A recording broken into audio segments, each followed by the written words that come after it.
حضرت عمر فاروق کو دے دیا، اس کی کیا تعبیر ہے، اس خواب کا کیا مطلب ہے؟ اس پر اللہ کے رسول صلی اللہ علیہ وسلم نے جواب دیا کہ اس کی تعبیر علم ہے۔ یعنی حضرت عمر رضی اللہ تعالی عنہ کو رسول اللہ صلی اللہ علیہ وسلم کے علوم میں سے وافر حصہ ملے گا۔ اس خواب کی تعبیر اللہ کے رسول صلی اللہ علیہ وسلم نے صحابہ کرام کے سامنے علم سے فرمائی۔ الغرض میں ایک مرتبہ آپ کے سامنے مکمل حدیث پھر سے پیش کرتا ہوں۔ حضرت عبداللہ بن عمر رضی اللہ تعالی عنہ بیان کرتے ہیں کہ جناب نبی کریم صلی اللہ علیہ وسلم نے ایک مرتبہ صحابہ کے سامنے اپنے ایک خواب کا تذکرہ کیا۔ وہ خواب یہ تھا کہ میں رات میں سو رہا تھا، کسی شخص نے مجھے دودھ کا پیالہ پیش کیا۔ اللہ کے رسول فرماتے ہیں کہ میں نے اس دودھ کے پیالہ سے بہت زیادہ دودھ پیا، اتنا دودھ پیا کہ میں بالکل شکم سیر ہو گیا اور میرے پیٹ بھر گئے۔ اس کے بعد میں نے اپنا بچا ہوا دودھ، جس کو ہم اپنے زبان میں جھوٹا کہتے ہیں، ہم نے اپنا بچا ہوا دودھ حضرت عمر فاروق رضی اللہ تعالی عنہ کو دے دیا۔ صحابہ نے پوچھا اللہ کے رسول، آپ نے اپنا بچا ہوا دودھ عمر فاروق کو دیا، اس کی کیا تعبیر ہے، اس کا کیا مطلب ہے؟ اللہ کے رسول نے فرمایا اس کا مطلب یہ ہے علم۔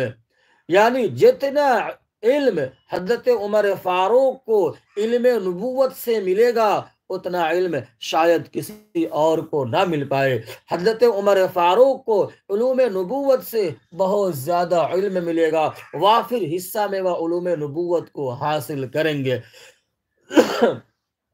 تو اگر آپ میں سے کوئی بھی خواب میں یہ دیکھے کہ مجھے کوئی دودھ دے رہا ہے یا مجھے کوئی دودھ پلا رہا ہے، تو اس کی تعبیر یہی ہوتی ہے کہ وہ دینی علوم کو اور مذہبی علوم کو حاصل کرے گا۔ میں اگلی حدیث آپ کی خدمت میں پیش کرتا ہوں، بغور سماعت کیجیے گا۔ حضرت ابن عباس رضی اللہ تعالی عنہما فرماتے ہیں کہ ایک مرتبہ جناب نبی کریم صلی اللہ علیہ وسلم نے مجھے اپنے سینے سے لگایا۔ اللہ اکبر۔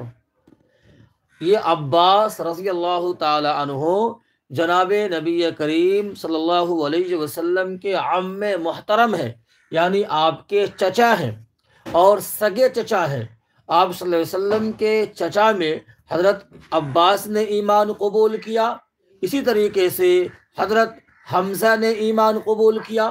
تو حضرت عباس رضی اللہ تعالی عنہ کے صاحبزادے حضرت عبداللہ بن عباس فرماتے ہیں کہ ایک مرتبہ رسول اللہ صلی اللہ علیہ وسلم نے مجھے اپنے سینے سے لگایا۔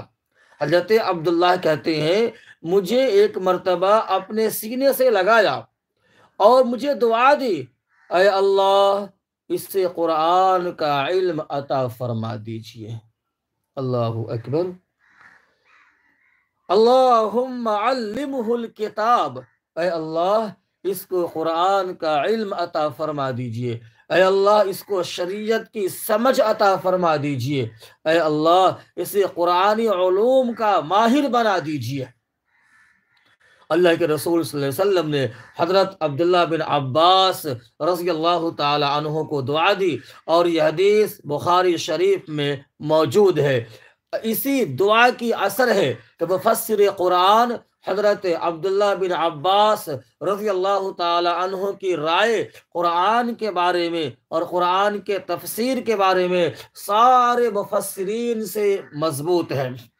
اگر حضرت عبداللہ بن عباس رضی اللہ تعالی عنہ کی کوئی رائے ہوتی ہے تفسیر کے بارے میں، یا ان کے کوئی قول ہوتا ہے یا ان کا کوئی اثر ہوتا ہے، تو یقیناً عام لوگوں کے اثر کے مقابلے میں، عام لوگوں کے اقوال کے مقابلے میں حضرت عبداللہ بن عباس رضی اللہ تعالی عنہ کے قول کو زیادہ اہمیت دی جاتی ہے۔ آپ سب کا بہت بہت شکریہ، آپ سب ہمارے لائیو میں بنے ہوئے ہیں۔ اللہ تعالیٰ آپ سب کو جزائے خیر دے، اللہ تعالیٰ آپ سب کو خوش رکھے، اللہ تعالیٰ آپ سب کو آباد رکھے۔ بہت بہت شکریہ۔ آپ